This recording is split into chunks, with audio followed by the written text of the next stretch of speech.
আল্লাহ পাক বলছেন ওয়ানজির আশীরাতাকাল আকরাবিন, তোমার নিকটবর্তী যারা আছে তাদেরকে তুমি আল্লাহর ভয় দেখাও।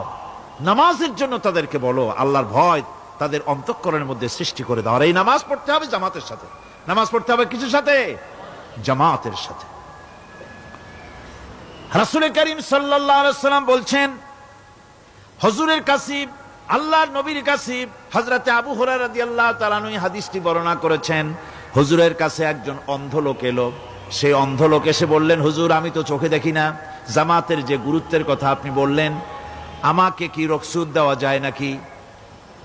আমি অনেক সময় সাথী সঙ্গী পাই না, আমাকে কি রুখসত দেওয়া যায় নাকি? হুজুর বললেন, হ্যাঁ তোমাকে রুখসত দেওয়া গেল।